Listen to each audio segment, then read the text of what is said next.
बदलते भारत की शान।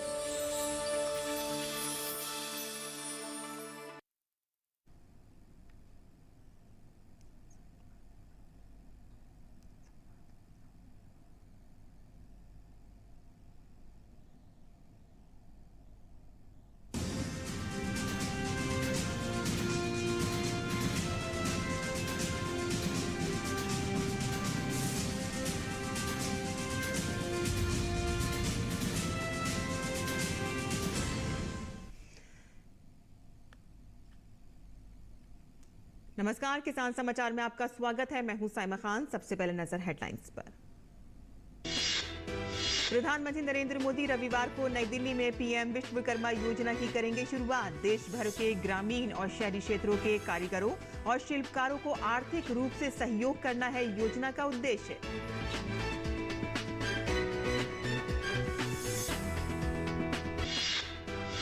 केंद्रीय कृषि एवं किसान कल्याण मंत्रालय ने शुक्रवार बताया, धान बुआई का रकबा 409 लाख हेक्टेयर, 183 लाख हेक्टेयर में बोया गया मोटा अनाज। गन्ना क्षेत्रफल 59.91 लाख हेक्टेयर है और 1095 लाख हेक्टेयर से अधिक पहुंची खरीफ फसल की बुआई। दलहन फसलों की बुआई के रकबे में आई कमी। राजस्थान के जयपुर में बांध सुरक्षा पर एक अंतर्राष्ट्रीय सम्मेलन का हुआ आयोजन। बांध सुरक्षा सुधार में परियोजनाओं के योगदान पर हुई चर्चा। केंद्रीय मंत्री गजेंद्र सिंह शेखावत ने बांध सुरक्षा पर अधिक मंथन पर दिया जोर। कहा कि बांध सुरक्षा पर बनाया जाएगा संवाद मंच। 15 देशों के कई अंतर्राष्ट्रीय संस्थानों और पेशेवरों ने सम्मेलन में लिया हिस्सा। उत्तर प्रदेश में बारिश और बाढ़ से निपटने के लिए सरकार कर रही है प्रयास। पिछले कुछ दिनों में हुई भारी बारिश के बाद कमजोर पड़ता जा रहा है मॉनसून। बुंदेलखंड और विंध्य क्षेत्र में गरज चमक के साथ बिजली गिरने की है संभावना। राजस्थान के 20 से ज्यादा जिलों में बारिश का येलो अलर्ट जारी।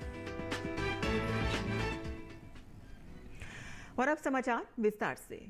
प्रधानमंत्री नरेंद्र मोदी रविवार को विश्वकर्मा जयंती के अवसर पर नई दिल्ली के इंडिया इंटरनेशनल कन्वेंशन सेंटर में पीएम विश्वकर्मा योजना का शुभारंभ करेंगे। इसका उद्देश्य न केवल देश भर के ग्रामीण और शहरी क्षेत्रों के कारीगरों तथा शिल्पकारों को आर्थिक रूप से समर्थन देना है, बल्कि स्थानीय उत्पादों, कला और शिल्प के माध्यम से सदियों पुरानी परंपरा, संस्कृति और विविध विरासत को जीवित और समृद्ध रखना भी है। पीएम मोदी पारंपरिक शिल्प में लगे लोगों की सहायता करने पर हमेशा ध्यान देते रहे हैं। 18 पारंपरिक शिल्पकारों और कर्मियों को शामिल करने वाली इस योजना का मुख्य उद्देश्य उत्पादों और सेवाएं सर्वसुलभ और गुणवत्ता में सुधार करना है। कामगारों के लिए इस बार की विश्वकर्मा जयंती कुछ खास होने जा रही है। रविवार से शुरू होने जा रही पीएम विश्वकर्मा योजना को लेकर देश भर के कारीगरों और शिल्पकार बेहद खुश हैं। हिमाचल प्रदेश के चंबा और लाहौल स्पीति के कारीगरों में इस योजना को लेकर खासा उत्साह है। आइए देखते हैं ये खास रिपोर्ट। हर वर्ग के कल्याण और स्वरोजगार के लक्ष्य की पूर्ति के लिए कई योजनाएं केंद्र सरकार द्वारा चलाई गई हैं। प्रधानमंत्री नरेंद्र मोदी जमीनी स्तर के कामगारों के कल्याण के लिए विश्वकर्मा योजना शुरू करने जा रहे हैं। योजना के जरिए कामगारों को उनकी कला के जरिए उचित मंच देना है। हिमाचल प्रदेश का चंबा जिला अपनी हस्तशिल्प कला के लिए विख्यात है और अपनी परंपरागत विरासत को संजोए हुए है। यहाँ का चंबा रुमाल, चंबा चप्पल और चंबा चुख यानी मिर्च की चटनी समेत तमाम उत्पाद प्रदेश ही नहीं बल्कि देश में अपनी पहचान बनाए हुए हैं। चंबा चप्पल बनाने वाले कारीगर इस योजना को लेकर बेहद उत्साहित नजर आ रहे हैं। ये काम मैंने अपने पिता, अपने दादा, अपने चाचा, इनकी मेरा ये पारिवारिक काम है और इसी काम को आगे बढ़ाए हुए मैं अपने परिवार का पालन पोषण कर रहा हूँ। भारत सरकार भी 17 सितंबर को विश्वकर्मा के नाम से रोजगार की एक नई योजना लेकर आने वाली है, जिसमें देश के प्रधानमंत्री देश के विभिन्न हिस्सों से और विशेषकर हिमाचल प्रदेश के जिला चंबा से चंबा चप्पल से संबंध रखने वाले कारीगरों को अपनी कला और उसको राष्ट्रीय स्तर तक पहुंचाने के लिए एक कार्यक्रम का आयोजन है। वहीं हिमाचल का जनजातीय जिला लाहौल स्पीति में हथकरघा और लकड़ी के सामान बनाने वाले युवा दंपति को विश्वास है कि पीएम विश्वकर्मा योजना के शुरू होने के बाद दस्तकार और कारीगर आर्थिक रूप से सशक्त होंगे। आज जो हमने प्रधानमंत्री विश्वकर्मा योजना के बारे में सुना तो काफ़ी अच्छी योजना लगी ये, इसके ज़रिए जो हम जैसे लघु व्यवसाय वाले हैं जो भी है उनके लिए बहुत अच्छी पहल है ये। पिछले 2-3 साल से हथकरघा का काम कर रहे हैं जो सोलता घर वगैरह बनाते हैं।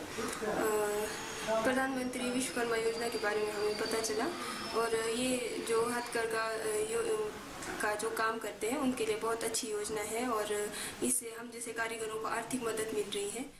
प्रधानमंत्री विश्वकर्मा योजना के तहत कौशल उन्नयन, टूल किट प्रोत्साहन, डिजिटल लेन देन के लिए प्रोत्साहन और विपणन सहायता प्रदान की जाएगी। इस योजना के शुरू होने के बाद जहां ये शिल्पकार आर्थिक रूप से सशक्त होंगे, वहीं इस प्राचीन कारीगरी को एक नई ऊर्जा मिल सकेगी। चंबा से विकास ठाकुर, केलंग से कुंदन लाल के साथ संजय प्रताप सिंह, डीडी न्यूज, शिमला। और केंद्रीय कृषि एवं किसान कल्याण मंत्रालय ने शुक्रवार को ये जानकारी देते हुए बताया कि 15 सितंबर 2023 तक खरीफ फसलों के तहत क्षेत्र कवरेज की प्रगति के अनुसार धान बुआई का रकबा 409 लाख हेक्टेयर से अधिक है। श्री अन्न मोटा अनाज 183 लाख हेक्टेयर में बोया गया।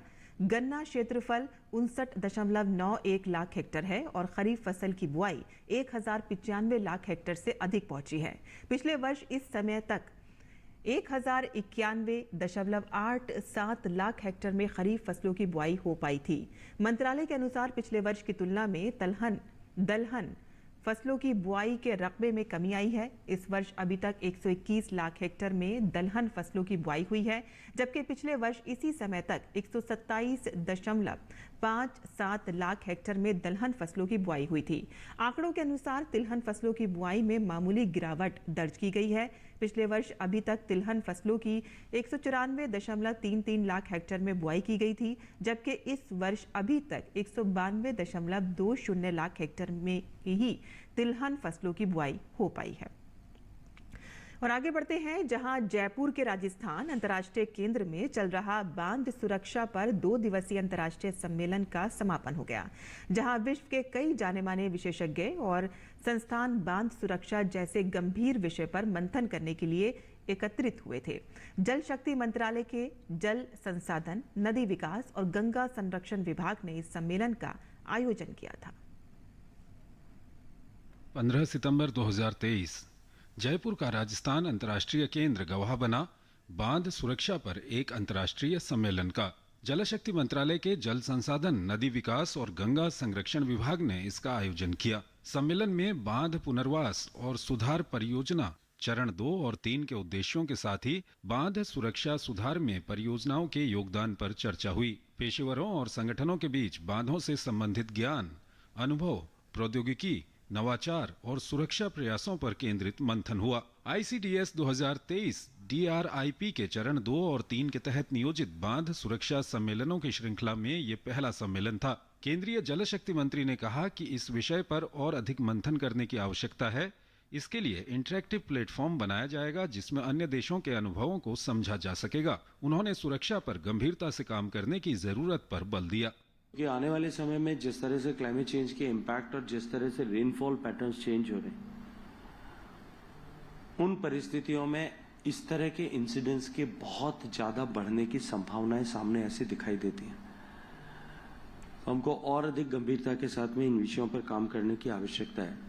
तकनीकी सत्रों के दौरान बांध सुरक्षा के लिए नवीनतम प्रौद्योगिकी और नवीन दृष्टिकोणों पर ध्यान केंद्रित किया गया। इन सत्रों में बांधों की निगरानी, निरीक्षण और पुनर्वास सहित विभिन्न पहलुओं पर जोर रहा। दूसरा दिन 2 तकनीकी सत्र में बांधों की स्थिति के मूल्यांकन, बांधों की संरचनात्मक संपूर्णता के मूल्यांकन के लिए नवीनतम तरीकों को प्रस्तुत करना, बांध सुरक्षा के औद्योगिक अनुप्रयोग पर जोर देने, जल विद्युत, सिंचाई और बाढ़ नियंत्रण के लिए बांधों के उपयोग को प्रदर्शित करने पर केंद्रित रहा। विश्व के तकरीबन 15 देशों के कई अंतर्राष्ट्रीय संस्थाओं और पेशेवरों ने इसमें हिस्सा लिया। गौरतलब है कि वर्तमान समय में भारत में 6000 से अधिक बड़े बांध हैं, जो इसे बड़े बांधों के मामले में विश्व स्तर पर तीसरा देश बनाते हैं। आत्मनिर्भर भारत की दिशा में इनकी सुरक्षा सुनिश्चित करना सबसे महत्वपूर्ण है। इस दिशा में ये सम्मेलन कारगर कदम साबित हो सकता है। जयपुर में बांध सुरक्षा को लेकर के चले 2 दिवसीय अंतर्राष्ट्रीय सम्मेलन में सभी इस बात पर सहमति कायम करने में सफल हुए कि बांध की सुरक्षा को लेकर के तमाम जितने भी आयाम हैं, चाहे वो शैक्षणिक स्तर की बात हो या फिर व्यवहारिक या नीतिगत स्तर की बात हो, उस पर जोर देने की जरूरत है और विदेशों से भी अगर कोई अनुभव प्राप्त हो सकता है तो उसको भी शामिल किया जाना चाहिए। अपने सहयोगी विकी राजपूत और कैमरामैन सौरभ शुक्ला के साथ चंद्रशेखर। और केंद्रीय मंत्री पीयूष गोयल ने रायपुर में एक संवाददाता सम्मेलन कर कहा कि छत्तीसगढ़ के मुख्यमंत्री भूपेश बघेल छत्तीसगढ़ की जनता को भ्रमित करने का प्रयास कर रहे हैं।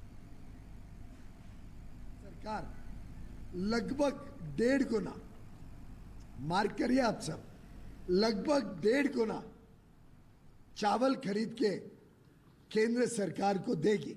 पिछले वर्ष 2022-23 में पैडी बनना था, अनुमानित था 138 लाख टन, 2023-24 में घट के 138 से घट के 136 लाख टन हो जाने वाला है।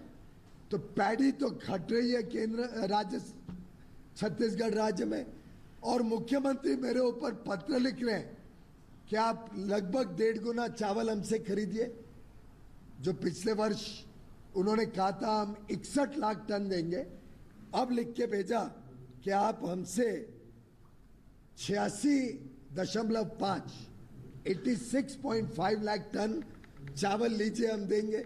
लेकिन वास्तुस्थिति ये है कि समय बढ़ाने के बाद भी ये जो क्वांटिटी कहते हैं ये दे नहीं पाते। तो पिछले बार 61 लाख प्रॉमिस किया, एग्री किया, फिर बाद में घटा दिया 58 लाख, और अब तक 53 लाख ही दे पाए। और खुद का जो उनका लेटर है वो कहता है कि पैडी तो इस वर्ष और घटा है। ये दिखाता है कि कैसे भूपेश बघेल जी माननीय मुख्यमंत्री छत्तीसगढ़ की जनता को भ्रमित करने की कोशिश कर रहे हैं। पूरी तरीके से झूठ और फरेब से जनता को बेवकूफ बनाने की कोशिश कर रहे हैं, असत्य जनता के सामने रख रहे हैं। मत्स्य पालन और जलीय कृषि क्षेत्र में निवेश को बढ़ाने के उद्देश्य से शुरू की गई प्रधानमंत्री मत्स्य संपदा योजना ने मत्स्य पालन के क्षेत्र में उन्नति के नए द्वार खोले हैं। अपने क्रियान्वयन के 3 वर्ष पूरे कर रही प्रधानमंत्री मत्स्य संपदा योजना का लाभ लेकर बरेली के युवा सफलता के नए कीर्तिमान स्थापित कर रहे हैं। प्रधानमंत्री मत्स्य संपदा योजना के अंतर्गत एक प्रोजेक्ट है जिसके अंतर्गत आपको 60% की सब्सिडी मिलेगी। बहुत सोचने के बाद, बहुत समझने के बाद मुझे लगा कि मुझे इस कार्य को करना चाहिए, और मैं अधिकारियों के साथ मिलकर मैंने ये प्रोजेक्ट के लिए चालू करा काम। 2 प्रोजेक्ट मैंने लिए। पहला प्रोजेक्ट था बायोफ्लॉक, दूसरा प्रोजेक्ट था RAS। यह प्रोजेक्ट सेंट्रल गवर्नमेंट की तरफ से हमारे माननीय श्री नरेंद्र मोदी जी द्वारा दिया गया है, जिसमें हमको प्रोजेक्ट में 60% की सब्सिडी मिली। और मैं धन्यवाद करूंगा हमारे प्रधानमंत्री जी का, जिनके सहयोग से ये प्रोजेक्ट लगा। पास ये 1 एकड़ ज़मीन करीब थी जिसमें मैं खेती करता था, जिससे मैं लाभ नहीं उठा पाता था। तो मुझे मत्स्य विभाग में मैंने संपर्क किया, तो वहाँ से मुझे अधिकारियों से पता लगा, तो मैंने प्रधानमंत्री मत्स्य संपदा योजना से ये बायोफ्लॉक और नेचुरल फ्लॉक एक मैंने लिया, जिसमें मुझे 60% की सब्सिडी मिली गवर्नमेंट की तरफ से। और इसमें मैं तो रोज़गार प्राप्त कर ही रहा हूँ। पिछले साल मैंने शुरू किया अपना बायोफ्लॉक। इसमें मैंने पिछली बार एक क्रॉप निकालने की वजह लगभग मैंने 6 से 7 लाख रुपये प्रॉफिट निकाला मैंने 3 बीघे से।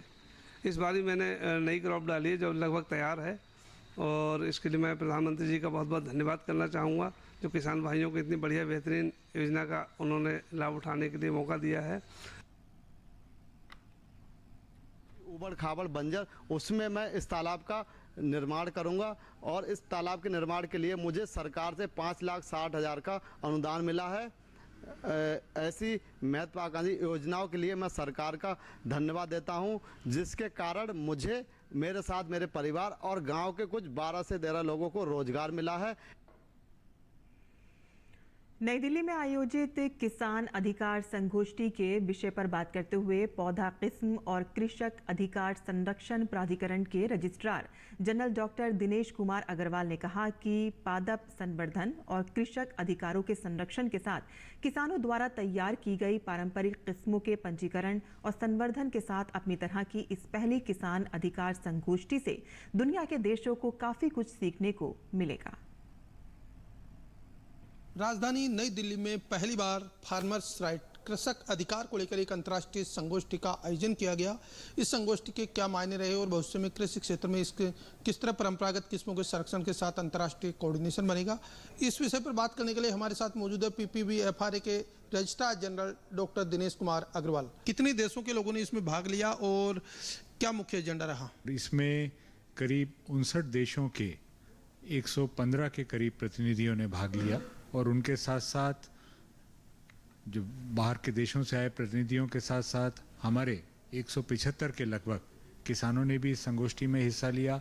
उन्होंने एक प्रदर्शनी भी लगाई जहां पर उन्होंने जो देशों के आए हुए प्रतिनिधि हैं उनके सामने प्रदर्शित किया कि किस तरह से भारत में जो हमारी पारंपरिक किस्में हैं उनका संरक्षण और संवर्धन किया जाता है और किस तरह से उनको एक संरक्षण का लाभ मिलता है, जिसके लिए PPVFRA की स्थापना हुई थी। भारत सरकार ने ये एक प्रपोजल दिया, एक प्रस्ताव दिया अंतर्राष्ट्रीय संधि को कि हम अगले साल एक वैश्विक संगोष्ठी का आयोजन करना चाहेंगे ताकि अफ्रीका के और एशिया के बहुत सारे देश जिनकी कृषि प्रणाली बहुत कुछ हमारे जैसी है, किसान हमारे जैसे हैं, ताकि उनके लिए एक ये गाइडेंस हो पाए, एक मार्गदर्शन हो पाए कि किस तरह वो अपने देशों में भी जो किसान हैं उनके अधिकारों का संरक्षण कर पाएं। तो ये संगोष्ठी उसी सिलसिले में आयोजित की गई थी और यहाँ पर जो एक चर्चा हुई किस तरह से हम इस काम को आगे लेकर के जाएं ताकि जिस तरह से हमारे देश में किसानों के अधिकारों का संरक्षण होता है उस तरह से दुनिया के दूसरे देशों में भी जहां शायद कुछ जानकारी का अभाव है या कुछ चीज़ों के चलते जहां किसानों के अधिकारों का संरक्षण उस तरह से नहीं हो पाया है, तो ये हमारे लिए एक बहुत लाभदायक विषय रहेगा। कृषि क्षेत्र में जैव विविधता को संरक्षित करने में किसानों का बहुत बड़ा योगदान है और PPVFRA इसका एक महत्वपूर्ण रोल अदा करने वाला एक अपेक्स बॉडी भी हम मान सकते हैं। तो अब जब आपने वैश्विक सम्मेलन आयोजित किया है, अंतर्राष्ट्रीय स्तर पर इस तरह की चीज़ों को बढ़ावा देने में कितनी मदद मिलेगी? ये जो अंतर्राष्ट्रीय संधि है उसमें एक ये प्रावधान है कि सारे देश अपने अपने देशों में इस तरह का कानून लेकर के आएँ ताकि वो किसान जो कृषि जैव विविधता के संरक्षण में लगे हैं हम उनके योगदान को पहचान करें, उनको रिकॉग्निशन दें तथा उनको पुरस्कृत करें, ताकि और इसके साथ साथ जब भी उनके द्वारा संरक्षित कोई भी कृषि जैव विविधता आगे प्रजनन कार्यों में इस्तेमाल होती है, उससे नई किस्मों का विकास होता है, तो उससे आने वाले लाभों में जो किसानों हैं उनका भी हिस्सा हो। हमारा नियम है 2001 जो हमारा एक्ट है उसमें हमने इस अधिकार की रक्षा की है और ये सारे देशों के लिए एक तरह से ये मार्गदर्शन का बिंदु है कि किस तरह से वो भी अपने देश में इस तरह का कानून लाकर इस तरह से अधिकारों की उनकी रक्षा करके किसानों ने जो काम किया है उसको रिकॉग्नाइज करके उसको पुरस्कृत करके हम इस तरह के काम को आगे बढ़ा सकते हैं। तो ये थे PPVFRA के registrar general doctor Dinesh Kumar Agarwal, जिनका मानना कि कृषक अधिकार को लेकर अंतर्राष्ट्रीय संगोष्ठी के आयोजन से एक और जहां परंपरागत किस्मों के संरक्षण और संवर्धन का काम हुआ, वहीं दूसरी ओर कृषि क्षेत्र में जैव विविधता को बढ़ावा देने का महत्वपूर्ण प्रयास भी होगा। मेरे सहयोगी कैमरामैन मोहित के साथ में OP Yadav, DD news, Delhi. आगे बढ़ते हैं, जहां उत्तर प्रदेश में वर्षा एवं बाढ़ से उत्पन्न स्थितियों से निपटने के लिए सरकार द्वारा हर संभव उपाय किए जा रहे हैं। सरकार ने इस संबंध में अधिकारियों को जरूरी कदम उठाने का निर्देश दिया है। वहीं पिछले कुछ दिनों में हुई भारी बारिश के बाद मानसून कमजोर पड़ता नजर आ रहा है। मौसम विभाग ने बताया है कि प्रदेश में धीरे धीरे बारिश कम हो जाएगी, लेकिन बुंदेलखंड और विंध्य क्षेत्र के मध्य इलाकों में गरज चमक के साथ बिजली गिरने की भी संभावना है। फिलहाल राज्य के 8 जिलों के 91 गांव बाढ़ से प्रभावित हैं और राजस्थान के 20 से ज्यादा जिलों में बारिश का येलो अलर्ट जारी किया गया है। जयपुर मौसम केंद्र के अनुसार आगामी 2 से 3 दिन राज्य के अधिकांश भागों में बारिश के आसार रहेंगे। राज्य में 19 सितंबर तक मानसून के सक्रिय रहने की संभावना जताई गई है। इस दौरान अलग अलग इलाकों में कहीं भारी से बहुत भारी बारिश का पूर्व अनुमान है। और किसान समाचार में अब बात करते हैं मंडी भाव की और आइए देखते हैं कि क्या रहा देश भर की मंडियों का भाव।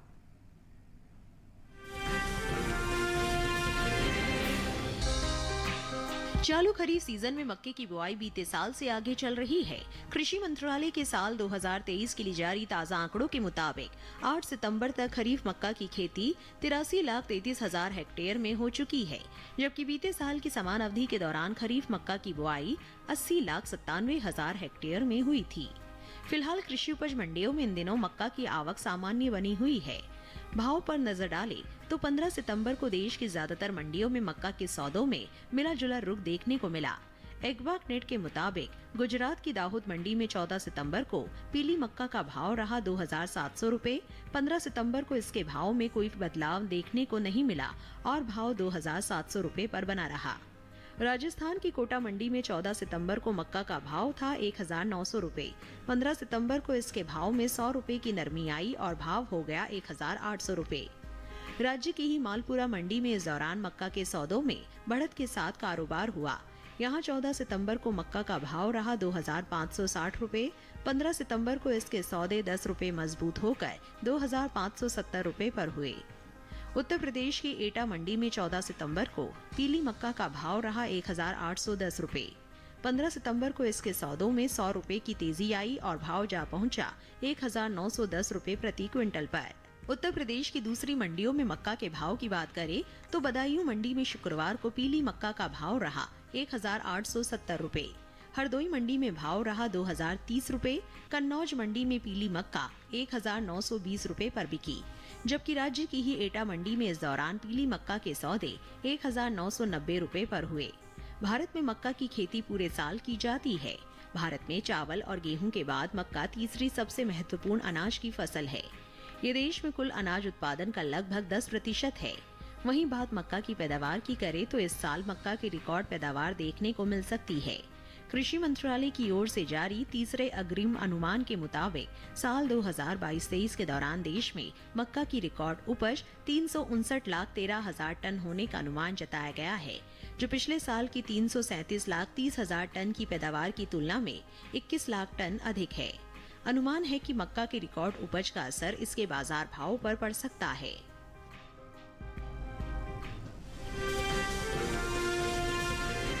और मंडी खबर के बाद अब बात करते हैं मौसमी खेती की। किसान इस मौसम में कैसे रखें अपनी खेती का ख्याल, आइए देखते हैं।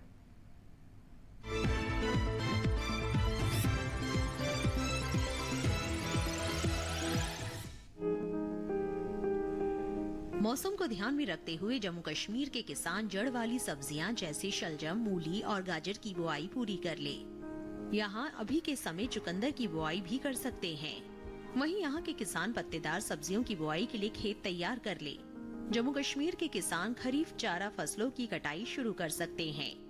वहीं बात अगर हिमाचल की करें तो यहाँ के किसान मूली, शलजम और धनिया जैसी फसलों की सीधी बुआई कर ले। हिमाचल के मध्य पर्वतीय क्षेत्र में ब्रोकली की बुआई की जा सकती है। ब्रोकली की पालम समृद्धि और पालम हरितिका किस्में किसान लगा सकते हैं। साथ ही यहाँ के किसान अगेती फूल गोभी की नर्सरी में बुआई कर सकते हैं। किसान फूल गोभी की GS 485, वर्षा और मेघा किस्मों का चुनाव कर सकते हैं। यहाँ के किसान पालक की बुआई भी पूरी कर ले। इसके अलावा हिमाचल के किसान टमाटर, बैंगन और शिमला मिर्च की पक चुकी फसल की सुबह के समय तुड़ाई कर ले और प्राप्त उपज को सुरक्षित स्थान पर भंडारित करें। अभी के समय टमाटर की फसल पर फल मक्खी जैसी कीट लगने की संभावना बनी हुई है। फसल में किसी भी प्रकार के कीट दिखने पर विशेषज्ञों की सलाह पर कीटनाशक का छिड़काव करें। कीटनाशक का छिड़काव मौसम साफ रहने पर ही करें।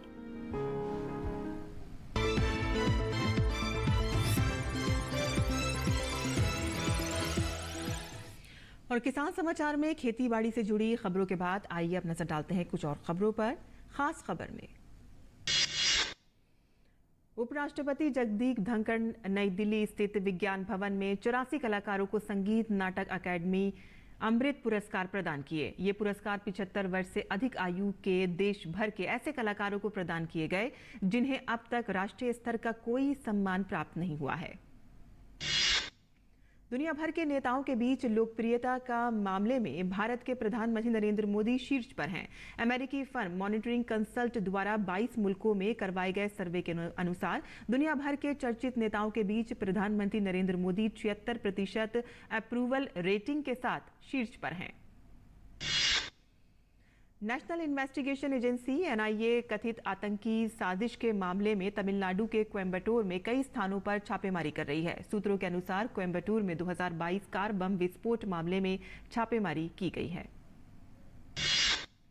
सूचना एवं प्रसारण तथा युवा मामले एवं खेल मंत्री अनुराग सिंह ठाकुर ने मुंबई में आयोजित एक कार्यक्रम में चल मन वृंदावन कॉफी टेबल बुक का अनावरण किया। इस कॉफी टेबल बुक का लेखन तथा संपादन अशोक बंसल ने किया है। देश का कुल निर्यात पिछले महीने 60 अरब 87 करोड़ डॉलर होने का अनुमान है। इस अवधि के दौरान देश के इंजीनियरिंग सामान निर्यात में पिछले साल की इसी अवधि की तुलना में 7.73% की वृद्धि दर्ज की गई है। अगस्त में इंजीनियरिंग सामान का निर्यात 9 अरब डॉलर से अधिक रहा। मेरी माटी मेरा देश अभियान के तहत इन दिनों लाहौल स्पीति जिले में भी भाजपा कार्यकर्ता गांव-गांव जाकर अमृत वाटिका के लिए मिट्टी एकत्रित कर रहे हैं। इस अभियान का उद्देश्य उन बहादुर स्वतंत्रता सेनानियों और वीरों का सम्मान करना है जिन्होंने देश के लिए अपना बलिदान दिया। महाराष्ट्र के ठाणे जिले के डोंबिवली में कल शाम 3 मंजिला इमारत ढह गई, जिसकी वजह से 2 लोगों की मौत हो गई। वहीं एक महिला को सुरक्षित बचा लिया गया। इस घटना में इमारत का मलबा गिरने से अन्य मकान भी गिर गए। घटना की जानकारी मिलते ही फायर ब्रिगेड के जवान मौके पर पहुंच गए और बचाव कार्य शुरू कर दिया। उत्तर प्रदेश की राजधानी लखनऊ में फतेह अली रेलवे कॉलोनी में एक मकान ढह जाने से नीचे दबकर 5 लोगों की मौत हो गई। मरने वालों में 3 बच्चे भी शामिल हैं। ये इमारत काफी पुरानी बताई जा रही है। एसडीआरएफ की टीम राहत और बचाव कार्य में लगी हुई है।